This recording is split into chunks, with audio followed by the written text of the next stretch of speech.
मणि हिंदुस्तान हिंदू हिंदुस्तानचे एकमेव हिंदू हृदय सम्राट शिवसेना प्रमुख श्रीमान बाळासाहेब ठाकरे यांचं, श्रीमान बाळासाहेब ठाकरे यांचं, श्रीमान बाळासाहेब ठाकरे यांचं. धन्यवाद. थांबा घोषणा थांबवा. इतक्या वर्षानंतरही ही चौथी पिढी आहे ना, या चौथ्या पिढीचाही चौवर जोर आहे बघा. ते पण आवाज दिला मला, ते पण चौथ्या पिढीचाही चौवर जोर आहे. हा जोर हटलेला नाही.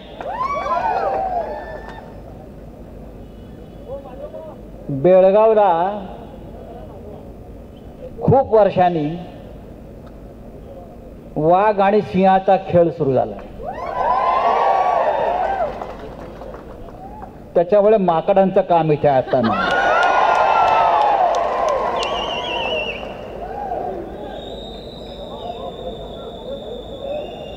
खासदार धैर्यशील माने यांची तोफ मगाशी धडाडली. एक शिवसैनिक जो आहे सीमेवर, तो आपल्या बांधवांकडे कोणत्या दृष्टीने पाहतो इथे शिवसैनिक म्हणून,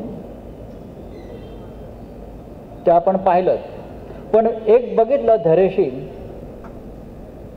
आपण सुद्धा या निमित्तानं कविता पोवाडे करायला लागलेला.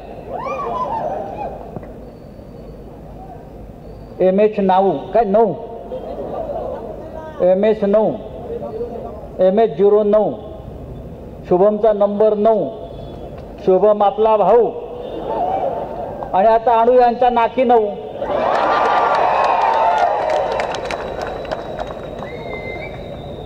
आणू ना नक्की. व्यासपीठावरील महाराष्ट्र एकीकरण समितीचे अध्यक्ष दळवी साहेब, खासदार धैर्यशीलजी माने, शिवसेनेचे माझे सहकारी कोल्हापूर जिल्ह्यातले जिल्हा प्रमुख, जे इथे तुमच्यावरती दांडा उगाडला की तिकडे बांबू घालतात,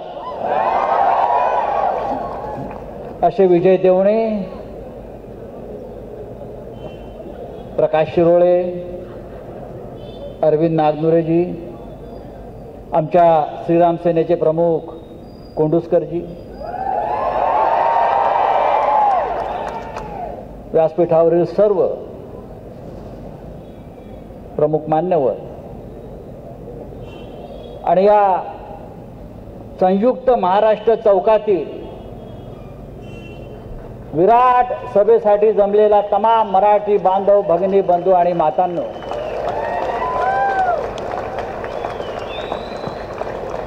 संयुक्त महाराष्ट्राचा लढा संपलेला नाही. शुभमच्या निमित्तानं ही ज्योत परत पेटलेली आहे. हे जे हुतात्मे तुम्हाला दिसतात समोर, त्याच्यामध्ये बॅरिस्टर नाथ पै यांचं सुद्धा फोटो आहे. तुमच्या या पिढीला कदाचित माहीत नसेल. या बेळगावातच त्यांचा मृत्यू झाला. मला वाटतं अख्खं आयुष्य त्यांनी या बेळगावसाठी लढा दिला. हिंदू हृदय सम्राट शिवसेना प्रमुख बाळासाहेब ठाकरे यांचा आपण जय जयकार करत आहात मगातपासून. बाळासाहेब ठाकरे यांना जी 3 वर्षाची 3 महिन्याची कैद झाली होती 67 साली, ती बेळगावच्या प्रश्नावरच झाली होती. आणि शिवसेना या महाराष्ट्रातला एकमेव राजकीय पक्ष आहे की ज्याने या बेळगावच्या सीमा प्रश्नासाठी 69 हुतात्मे दिले, रक्त सांडलं. रक्ताचं कमी आम्ही कधी पडू दिलं नाही. आणि त्या रक्ताच्या नात्यानं आजही आम्ही बेळगावला येतो. पण आता रक्त सांडणार नाही, लाठ्या काठ्या खाणार नाही आणि भगव्या झेंड्याला हात लावाल तर झेंडा खिशात ठेवून दांडा तुमच्यावरती ठोकल्याशिवाय राहणार नाही. छत्रपती शिवाजीचं नाव आम्ही जेव्हा सांगतो तेव्हा त्या छत्रपतीची ही अवलाद या बेळगावात सुद्धा आहे. येताना पाहिलं तिकडे मराठा लाईट इन्फिनिटी, ही आमची ओळख आहे, ही आमची ओळख आहे मर्दाची. अरे शुभम, तुझं एक हॉटेल बंद केलं मराठी म्हणून, पण कोल्हापूर पासून मुंबईपर्यंत त्यांची किती हॉटेल आहेत तुला माहिती आहेत ना. पण हे पाप आम्ही करत नाही, हे पाप आम्ही करत नाही. मनात आणलं तर करू शकतो पण करत नाही. 67 साली केलेलं आहे. मुंबई 3 दिवस जळत होते आणि त्यात काय काय जळत होतं सगळ्यांना माहिती आहे. पण आज ही नवीन लढाई सुरू झालेली आहे. डॉक्टर बाबासाहेब आंबेडकरांचा पुण्यस्मरण करण्याचा दिवस आहे. घटनाकार, संविधानकार, त्यांनी आम्हाला जे अधिकार आणि हक्क दिलेले आहेत त्या हक्कातलं पहिलं महत्वाचं कलम आहे स्वातंत्र्य, अधिकार. अरे मला माझ्या भाषेवर, माझ्या आईवरती प्रेम करण्याचा अधिकार नसेल तर ती घटना काय जाळायची आहे?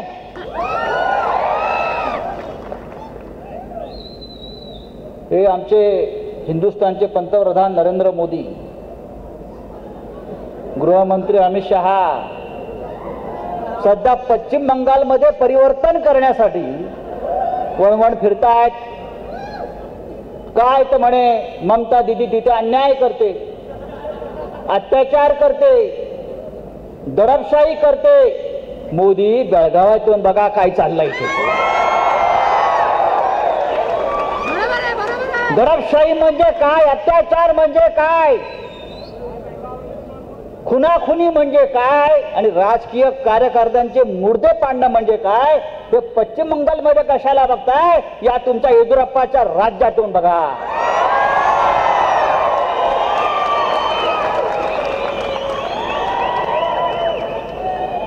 त्या तिकडल्या सभेत आमचे प्रधानमंत्रीजी ममताजींना साथ घालतात. काय दीदी हो दीदी, आम्ही म्हणतो मोदी हो मोदी, आके देखो यहां क्या हो रहा है. अरे पहा, हा हजारोचा जनसमुदाय हातात भगवा झेंडा घेऊन, भगवा उपर्ण टाकून 60-65 वर्ष का लढतोय? तुम्हाला पश्चिम बंगाल मधला अत्याचार दिसतो, तुम्हाला अजून कुठल्या तरी राज्यातला अत्याचार दिसतो, तुम्हाला जगाच्या पाठीवरचा अन्याय दिसतो, पण तुम्हाला आमच्या या बेळगावचा अत्याचार, अन्याय, दडपशाही दिसत नाही. पंडित नेहरूंनी चूक केली असेल, काँग्रेसची चूक आहे म्हणजे पंडित नेहरूंनी चूक केली, अरे तुम्ही दुरुस्त करा, करा. बरं, त्या काश्मीरमध्ये पंडित नेहरूंनी 370 कलम लावलं, ही कितीतरी मोठी चूक झाली.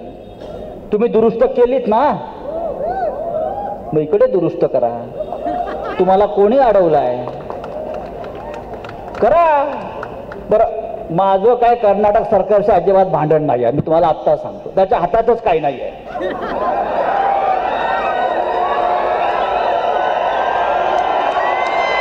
हा लढा केंद्र सरकारशी. मुख्यमंत्र्यांच्या हातात काय आहे? त्याचं मुख्यमंत्रीपद ते ठरवतात. त्याला ठेवायचे की नाही मोदी ठरवणार, किंवा काँग्रेसचा असेल तर सोनिया गांधी ठरवणार. हा लढा केंद्र सरकारशी. तुम्ही न्यायाची बाजू घेत असाल नरेंद्र मोदीजी, तर या बेळगावमध्ये पहा हे विराट दर्शन मराठी जनतेचं, मराठी अस्मितेचं, महाराष्ट्राच्या एकीकरणाचं. आणि लोकशाही मानत असाल तर न्याय द्या. मग अशी फार चांगल्या घोषणा मी ऐकत होतो. नहीं चलेगी नहीं चलेगी, दादागिरी नहीं चलेगी. नहीं चलेगी नहीं चलेगी, तानाशाही नहीं चलेगी. अरे नाहीच चालणार. दादागिरीचा अधिकार आमच्याकडे आहे. आमचा जन्मच त्यासाठी झालाय शिवसेनेचा. काय तानाशाही, तुम्ही काय करताय? आम्ही हिटलरचे बाप आहोत. बाळासाहेब ठाकरे आम्हाला माहिती आहे ना. अरे महाराष्ट्रानं मनात आणलं, नाक दाबायचं ठरवलं तर तडफडवेल इकडे.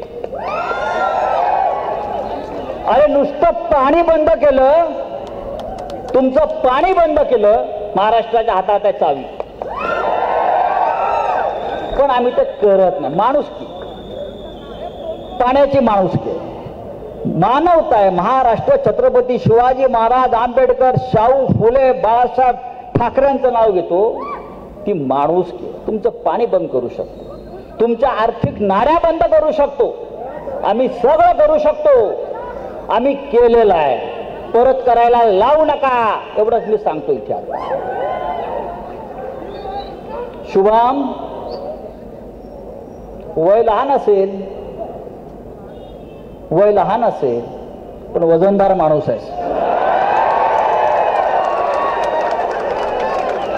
आहे ना. या सीमा भागाचं हेच वजन घेऊन तुला लोकसभेत यायचं आहे.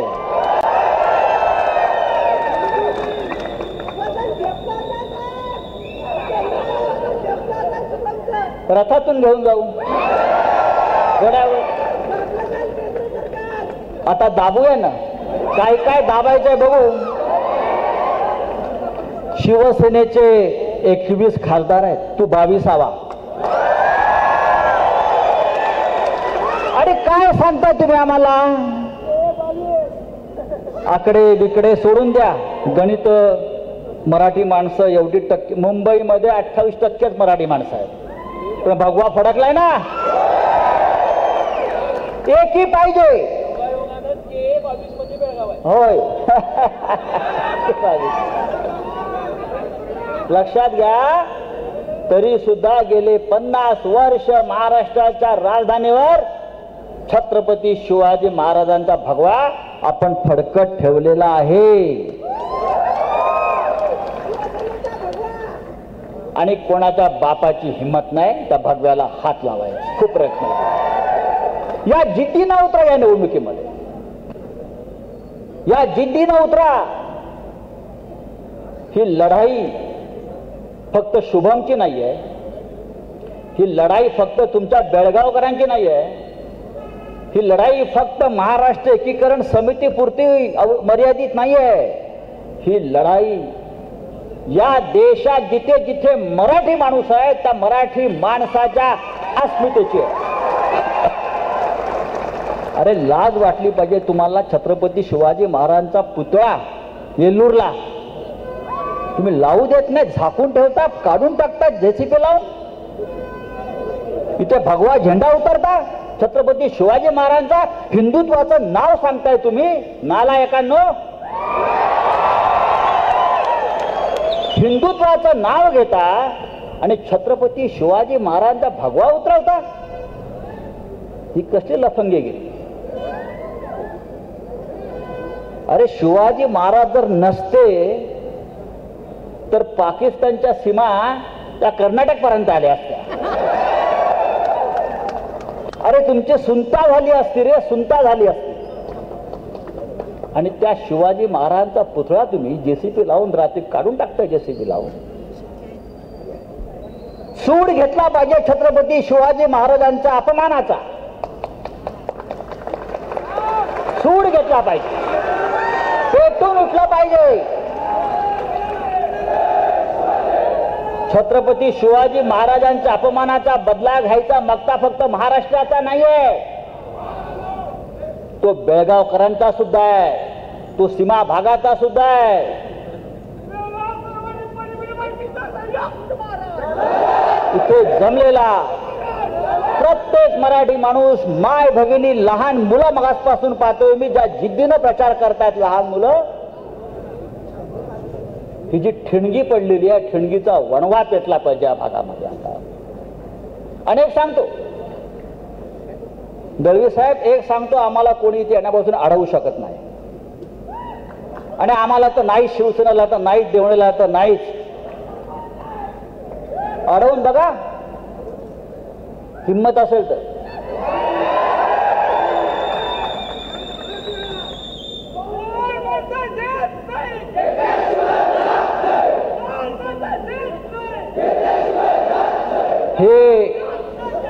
हे जे आहे घेतल्याशिवाय राहणार नाही.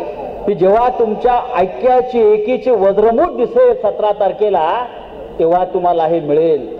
नाही तर तुमच्यामध्ये फूट पाडून, जातीवर, धर्मावर फूट पाडून, तुमच्यामध्ये विभागण्या करून, तुमची डोकी भडकवून आपलेच लोक फोडून इकडे तिकडे गेलेत ना.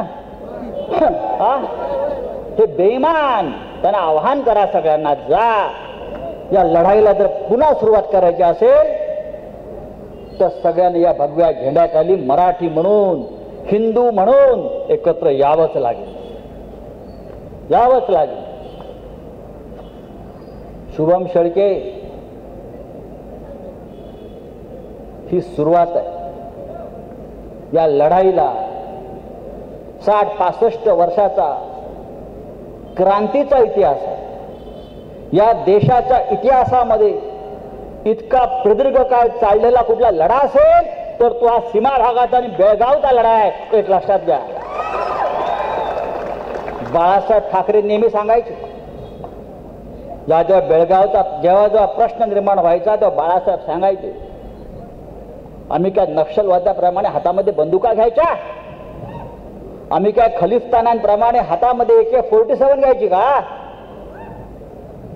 ती आम्हाला घ्यायला लावू नका, असं बाळासाहेब सांगतात. आम्ही छत्रपती शिवाजी महाराजांचे मावळ्यात प्रखर राष्ट्रभक्त आहोत आणि या बेळगावला पण ती राष्ट्रभक्तीची परंपरा. आम्हाला आमची पावलं वाकडी टाकायला लावू नका. महाराष्ट्राच्या मुख्यमंत्रीपदी उद्धव ठाकरे जेव्हा आले तेव्हा सीमावासियांच्या अपेक्षा उंचावल्या. एक ठाकरे ज्यांनी, म्हणजे बाळासाहेब ठाकरेंनी शिवसेनेची स्थापनाच्या प्रश्नासाठी केली, त्यांचे चिरंजीव शिवसेना पक्षप्रमुख हे मुख्यमंत्री झाल्यावरती नक्कीच आपल्या सगळ्यांना वाटलं की प्रश्न सुटला पाहिजे. उद्धवजींनी बैठक घेतली, आपण सगळे होतात तिथे सुद्धा त्यांचं पहिलं आव्हान होतं, तुमच्यातले गट तट संपवा, एकत्र या माझ्या समोर, मग बघू तुम्हाला कोण पराभूत करत. एकत्र या, आम्ही सगळे एक आहोत. ही मराठी माणसाची वज्रमूठ जी बेळगावात आज दिसते, आत्ता दिसते, ही सदैव राहिली पाहिजे. तुम्ही आम्हाला जेव्हा जेव्हा बोलवाल महाराष्ट्रातून तेव्हा आम्ही सगळे येऊ. पक्षभेद विसरून येऊ. मगाशी मला विमानतळावरती प्रश्न विचारला, तुम्ही आलात नेते म्हणून शिवसेनेचे, इतर पक्षाचे लोक कुठे आहेत? काही गरज नाही, आम्ही एकटे पुरेसे आहोत. आम्ही बेळगावच्या बाबतीमध्ये काँग्रेस असेल, राष्ट्रवादी काँग्रेस असेल, रिपब्लिकन पार्टी असेल, शिवसेना असेल, मराठी म्हणून आम्ही या प्रश्नासाठी एक आहोत. एक राहू, पण आम्ही एक असताना तुम्ही फुटू नका, तर तुमचं नशीब फुटेल.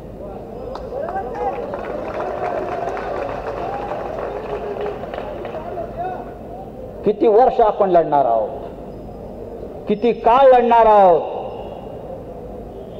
त्याच्यामध्ये मी भाजपचं नाव नाही घेतलंय त्या ऐक्यामध्ये, लक्षात घ्या. कारण या चळवळीला, या ऐक्याला जर सगळ्यात कोणी सुरुंग लावला असेल तर तो भारतीय जनता पक्ष. ते आमच्यात येतच नाही. आम्ही तर सांगितलंय आमच्या महाराष्ट्रातल्या भाजपच्या पुढाऱ्यांना, या बेळगावात या, प्रचाराला या. उद्या नितीन गडकरी येत आहेत म्हणे. अरे मराठी माणसाला पाडण्यासाठी, पराभूत करण्यासाठी निषेध केला पाहिजे मराठी माणसाने. त्यांचा अजिबात चालणार नाही. एकी दाखवा त्यांना.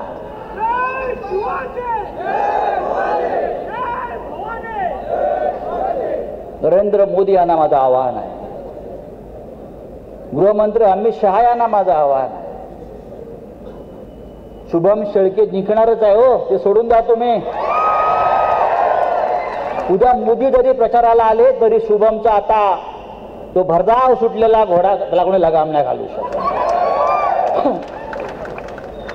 पण हा प्रश्न अत्याचार, गुलामी जे आपण मगाशी म्हणालात, ही तुम्ही थांबवणार आहात की नाही सांगा. आम्ही तुम्हाला देशाचे प्रधानमंत्री म्हणून जे अधिकार दिलेले आहेत ते अधिकार यासाठी नाहीत की या देशातला एक भाग आहे जो आपली भाषा मराठी मानतो, जो आपली आई महाराष्ट्राकडे आहे म्हणून सांगतो, त्याला तुम्ही आईपासून ताटातूट ज्यांनी केली आहे 60 वर्षापूर्वी, तो अन्याय तुम्ही दूर करणार आहात का नाही? तर तुम्ही आमचे प्रधानमंत्री, तर तुम्ही आमचे पंतप्रधान. तुम्ही या देशातल्या घटनेला स्मरून शपथ घेतली आहे. त्या शपथेनुसार मी सगळ्या देशातल्या जनतेला न्यायानं, समानतेनं वागवेन म्हणून सांगितलेलं आहे. मग बेळगावच्या जनतेवर हा अन्याय, ही विषमता कशासाठी? हे तुम्ही सांगा. याचं उत्तर द्या. जगावरचा अन्याय नंतर दूर करा,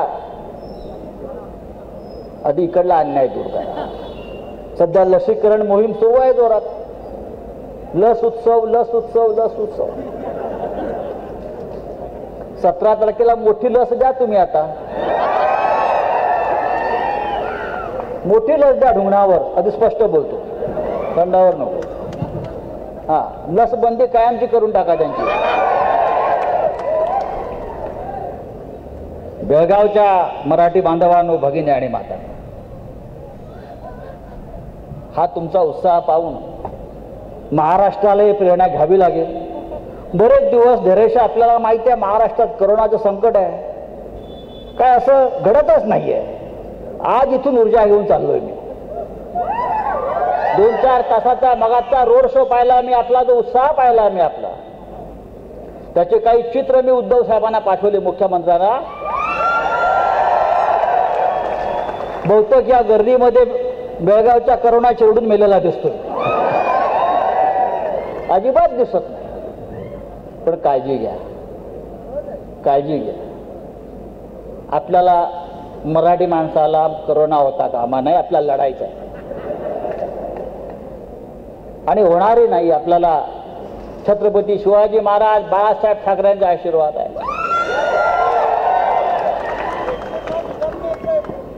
105 हुतात्मे, 69 सीमा बांधवांचे हुतात्मे हे वरून आपल्यावरती पुष्पवृष्टी करतायत, आपल्याला सुरक्षा कवर देत आहेत.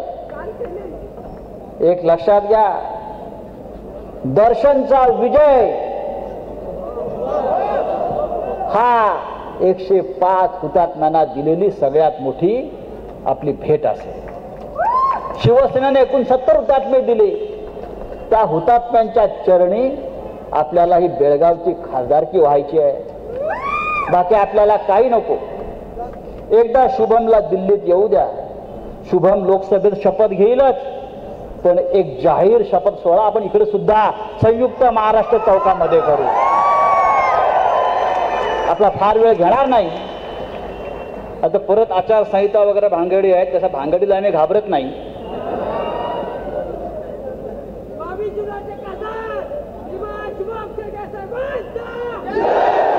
तेव्हा आपले माननीय खासदार शुभम शेळके यांना आपण शुभेच्छा देऊया.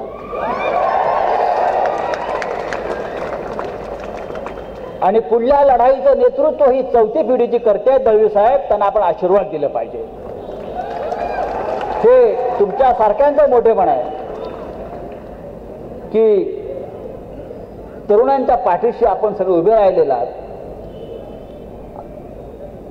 आणि जी तरुणांची ताकद जी दिसते आज, हीच ताकद 65 वर्षापूर्वी तुमच्यासारखे तरुण, तेव्हा हे सगळे तेव्हाचे नेते बाबूराव ठाकूर असतील, सायना कष्टेकर, याळगी ही नावं आम्ही ऐकली तेव्हा कसे लढत होते, कसे तुरुंगात जात होते, कसे संघर्ष करत होते.